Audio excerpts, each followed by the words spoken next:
SBR Videos is sponsored by Sports Cash System. Click on the link below for more information.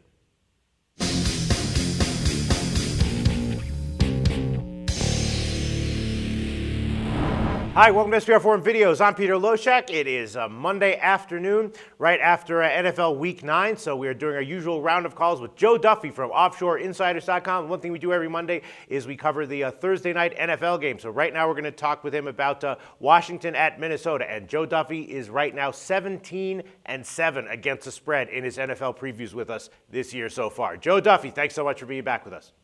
Thank you, Peter. We also had a fantastic weekend in college and pro football. So everything went well at OffshoreInsiders.com this past weekend? Another winning weekend?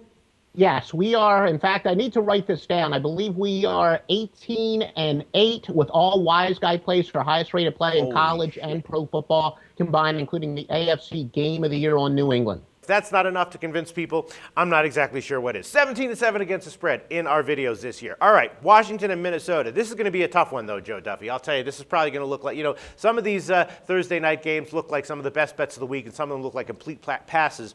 This one looks like a pass to me. Minnesota's a 2.5-point home underdog. Total's 48.5 or 49, and Washington, of course, squeaked by San Diego in overtime last week, a game they probably should have lost. Minnesota played Dallas very tight, almost won. They lost, but they got the easy, comfortable cover. But, Christian Ponder starting again. We know what the deal is there. Adrian Peterson, awesome, though. So here we go again. Another Minnesota game. We have Ponder starting at quarterback, huge negative.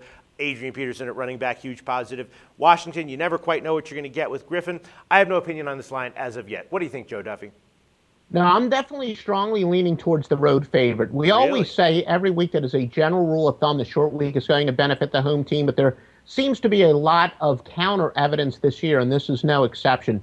In the case of Minnesota, as you said, they did cover yesterday. We had them as a premium play, but they lost a heartbreaker. They've now dropped to 1-7. Players in the locker room are starting to question, especially on the defensive side, as far as the play calling. When Minnesota, their pipeline last week was saying just stay the course. After another heartbreaking loss, this short week becomes even tougher for a reeling Minnesota team. Meanwhile, in the case of Washington, granted, Robert Griffin III isn't quite the quarterback that he was in his rookie year before the ACL injury. However, he's still showing some steps each and every week. He seems to have the upside. Minnesota, they seem to be going nowhere fast. Griffin, though, does seem a little bit like inconsistent and unreliable. It's kind of like you never know quite what you're going to get with him from week to week. No, that is true. Now, Washington, they've really run the ball very well in their last 5, averaging 173.6 rushing yards per game. That's second only to San Francisco. But I've been a long-time believer that sometimes there are things that don't specifically show up in the statistics.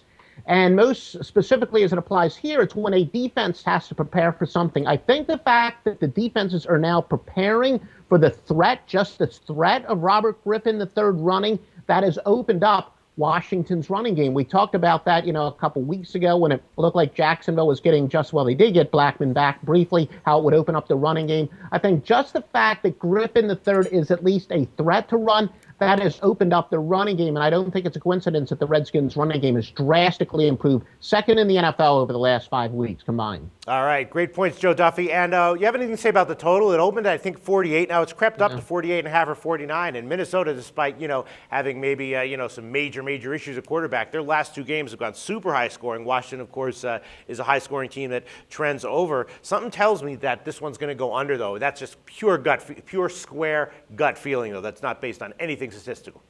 Now, I agree, but this is one of those games where it makes me nervous, where we always say one of the biggest myths in sports is you can't predict turnovers. I think that is false when it comes to predicting sides. When it comes to totals, you never know. Christian Ponder, he's guaranteed to make mistakes, but is he going to make mistakes in his own territory, or is he going to make mistakes on the plus side of the field? So all in all, I think the total's tough.